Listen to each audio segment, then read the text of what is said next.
Technology penetration has brought with it the rise in the use of electrical devices. Plus, the advent of COVID-19 pandemic has also contributed to this increase as we use more electrical devices such as laptops and Wi-Fi routers to work remotely. Unfortunately, only 1% of e-waste generated in Kenya is managed adequately, and the lack of proper e-waste management systems is costing the country approximately 10 billion shillings per year.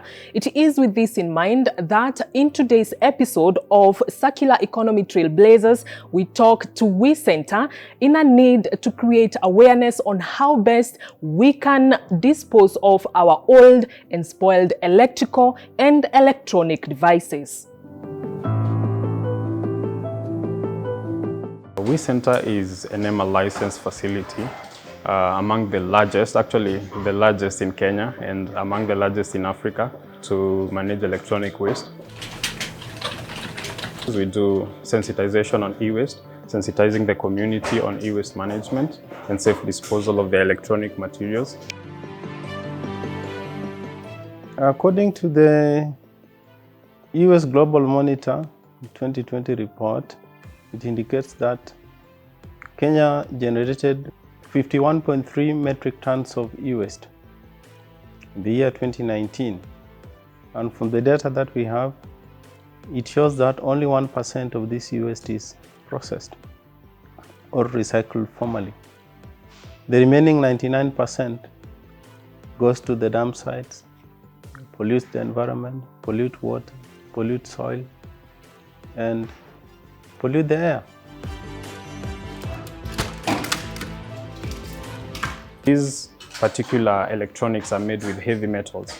And when these heavy metals like mercury, cadmium, all those fractions that you understand on the periodic table, most of them are harmful.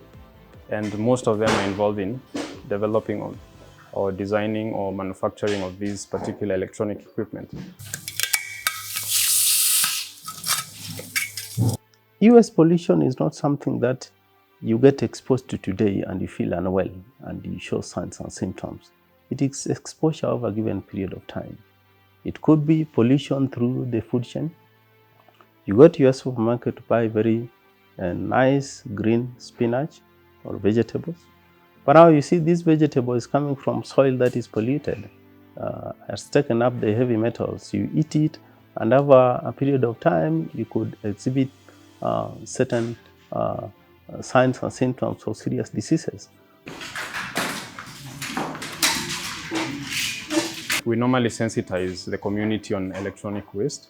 And from the sensitization, actually, the community involves individuals, large corporates, schools, and all that. And we also do the take back program for electronic equipment that we deployed to schools. We are currently processing close to 90% of the e-waste that we collect locally. There are highly problematic fractions that we can't process here that require treatment. And that is why we engage our partners in Europe for treatment of these toxins. Because we don't want to use the 90% and bury the 10% or put them in a way that would cause pollution. We have a zero waste, zero dumping policy as an organization. And anything that we cannot process locally must go outside. We partner with the We Center in Kenya. We take disposed electric waste, especially lithium batteries that would have otherwise been disposed of illegally. And we are able to recycle these lithium batteries into making second life application lithium batteries to be used by off-grid technology. The main issue is we take a battery like this, we are able to recycle it using our rig here, and based off that, we are able to give up to 80% of its initial life to make new batteries which can be used into electric vehicle application, solar application, or electric mobility applications. Our partnerships with We Center is whereby Kenya or Africa at large does not have a proper electric or lithium battery disposal procedures. That's where we come in and we reduce this waste by creating a circular economy, using the waste that will otherwise be thrown away into making something that can be used by the economy. We have a beautiful program that we are running with our sister organization, Computers for Schools Kenya. The electronic waste that we collect from corporates, we refurbish.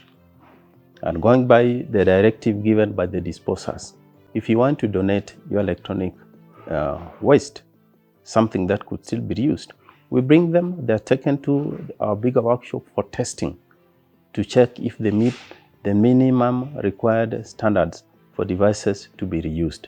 And if there are parts that should be replaced, that are needed, now we do that, we install them, and now we repackage them, we install software, and take them to learning institutions. Some of the devices that we took to some institutions 5 years ago are still up and running. If these equipment are tested and they are not functioning, or they are totally dead, or they are overtaken by technology, they actually come to this dismantling table, whereby you can see the technicians are actually dismantling this particular equipment into fractions depending on the chemical, chemistry, and compound construction. So plastic will be separated from iron, iron from screws, those are small fractions, and then batteries on a separate room. We normally have a more elaborate machine workshop whereby, for example, plastic can be shredded into small fragments that can be packaged, well packaged.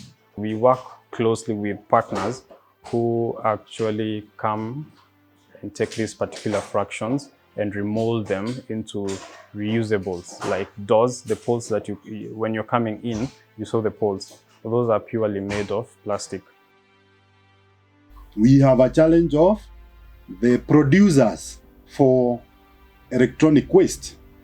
Not many are willing to contribute, to take responsibility for the end of use of that product. And so we don't have adequate resources to manage the electronic waste. So that is why this regulation now, the EPR, will help us to make sure that we have enough resources to extract maximum value from the e-waste.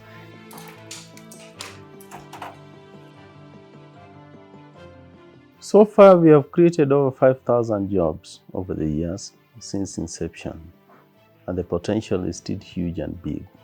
We are projecting to create more jobs. In fact, we are working on a plan to create at least 2,000 jobs within 1 year from now. And moving forward, going by our expansion plan as an organization, we are looking at creating thousands of jobs, at least 10,000 jobs within 5 years.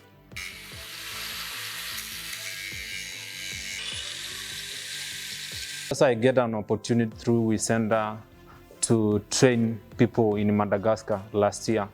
So it gives me an opportunity to visit other countries, to interact with the other people and to know how US has affected them and how to solve them. So like me in Madagascar, I was training people the good way of managing US. So this has given me courage and also give me an opportunity to boost in my life and also to achieve my dream. We have only one Earth that we are sure of.